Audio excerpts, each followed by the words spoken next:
मैंने आपको evolutionary theories Darwin की हो या लेमार्क की हो, उसमें कुछ बहुत सारी ऐसी टर्म्स पढ़ाई हैं जो बहुत सारों को समझ में भी नहीं आई है। तो उन टर्म्स से रिलेटेड कुछ क्वेश्चंस भी बनते हैं, उन्हीं के बेस पे आज हमारा टॉपिक है। पहला है variation and it's causes. Variation क्या है? एक ऐसा प्रोसेस है जिससे क्लोजली रिलेटेड ऑर्गेनिज्म भी आपस में जो है वो डिफ़र कर जाते हैं। यानी दो इंडिविजुअल्स जो हैं अगर कॉमन फीचर्स शेयर नहीं कर रहे तो मीन्स वो वेरी कर रहे हैं तो मीन्स वेरिएशन है। मोस्टली वेरिएशन के क्या क्या कॉजेज़ होते हैं?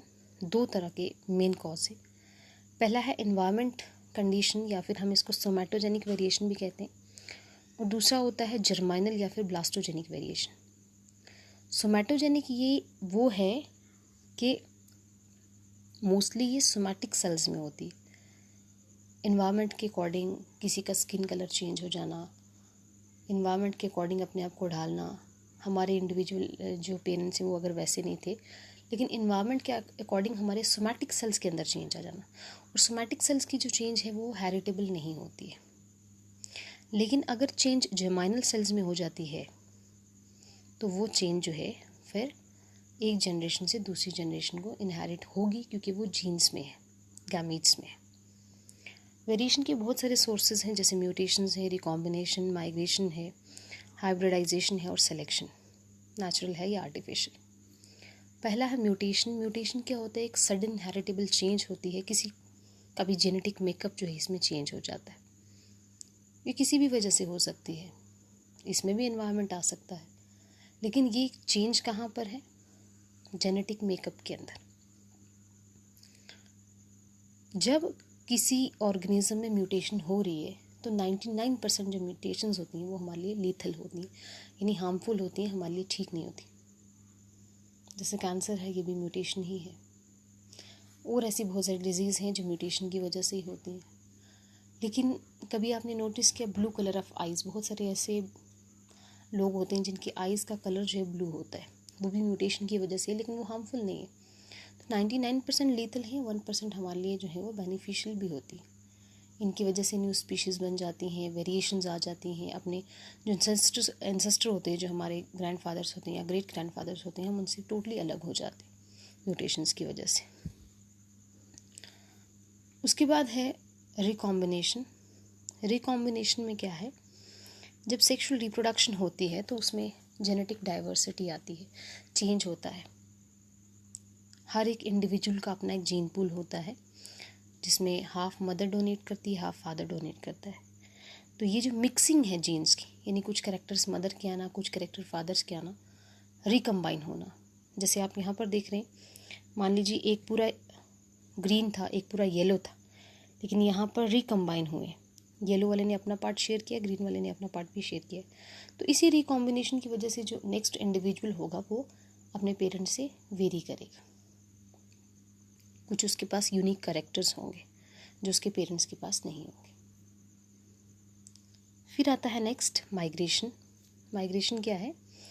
जब एक ऑर्गेनिज्म जो है अपनी ओरिजिनल प्लेस को छोड़ के किसी दूसरी जगह पे चला जा रहा है। अब जहाँ से जा रहा है वहाँ भी चेंज आ रही है, और जहाँ पर जा रहा है वहाँ पर भी आ रही है। ये कितनी तरह की होती है? ई माइग्रेशन, इमिग्रेशन। इमिग्रेशन और ई माइग्रेशन यहाँ से दूसरी जगह पर जाना, इमिग्रेशन वहाँ से मतलब किसी दूसरी जगह से हमारे पास आना। खैर, आपको इतना ज़रूरी डिटेल में पढ़ने की ज़रूरत नहीं है, बस इतना आपके लिए बहुत है कि माइग्रेशन भी एक सोर्स ऑफ वेरिएशन है। उसके बाद genetic drift and genetic flow. ये मैंने आपको लास्ट लेक्चर में पढ़ाया है कि जेनेटिक ड्रिफ्ट क्या होती है। मैंने आपसे कहा था कि कई बार क्या होता है, कुछ इंडिविजुअल जो है बाई चांस, ज़रूरी नहीं है हमेशा ही ऐसा हो, अपने पीछे कुछ ऐसे डिसेंडेंट्स छोड़ जाते हैं, या फिर आगे जाकर के एक ऐसी नई पॉपुलेशन बनाते हैं जिसे वो कहते हैं कि हमने ये फाउंड किया है ना। या फिर जो है हम लकी इंडिविजुअल्स रहे हैं जो सरवाइव कर पा रहे हैं, बाकी वाले सरवाइव नहीं कर पाए। अब इसमें ये ज़रूरी नहीं है कि लकी वही होंगे जो बेटर होंगे या जिनके पास हेल्दी जीन्स होंगे, इसमें कोई भी हो सकता है। तो उसमें क्या है, जीन्स की ड्रिफ्टिंग हो गई, जीन्स की ड्रिफ्टिंग हो गई। इसी चीज़ को कहा जाता है जेनेटिक ड्रिफ्ट। और जीन फ्लो क्या है, ये सिंपल एलील्स का मूवमेंट होता है एक पॉपुलेशन से दूसरी पॉपुलेशन के बीच में।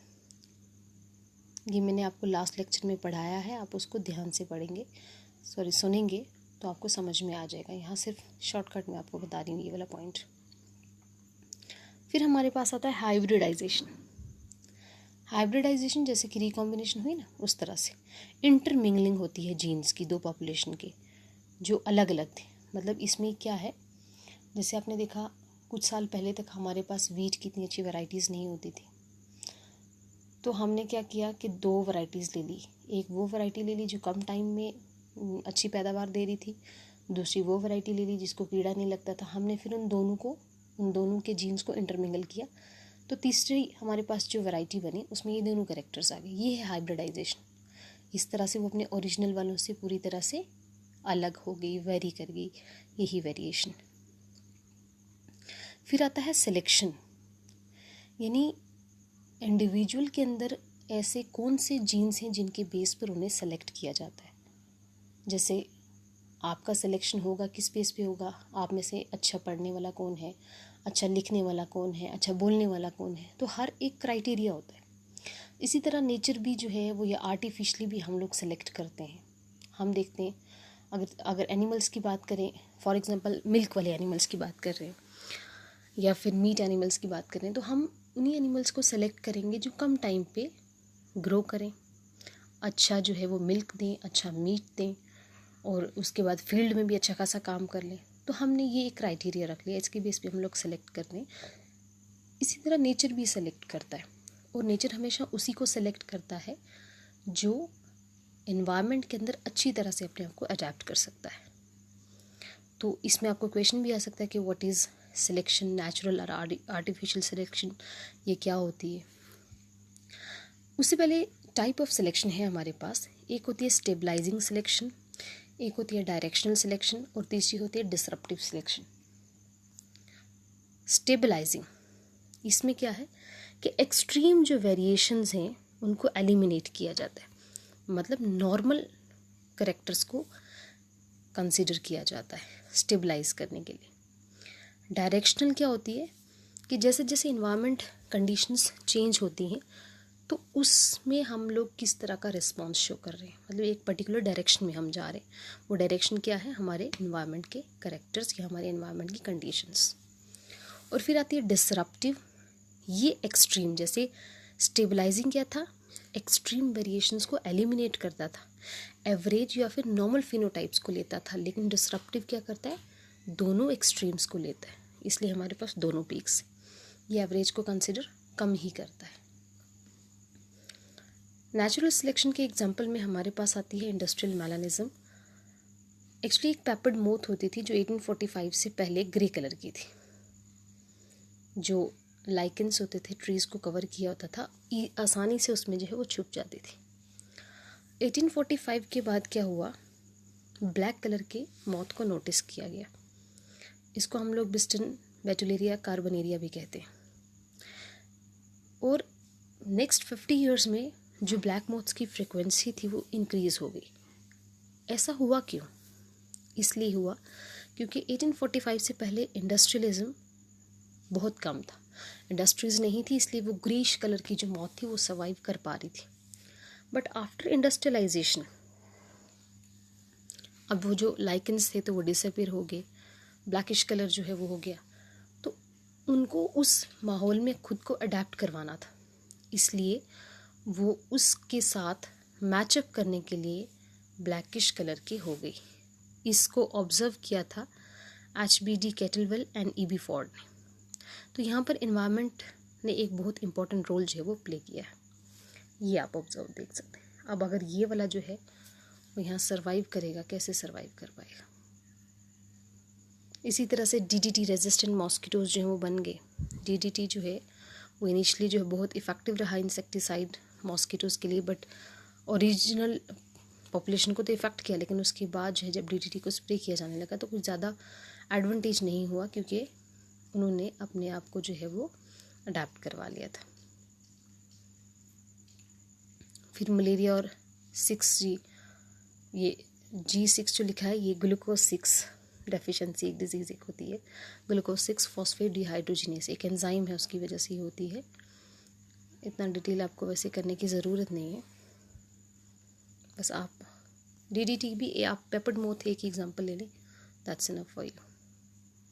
ये एग्जांपल, ये डिफरेंस है नेचुरल एंड आर्टिफिशियल सिलेक्शन के बीच में, ये आप कर सकते हैं। That's all for today.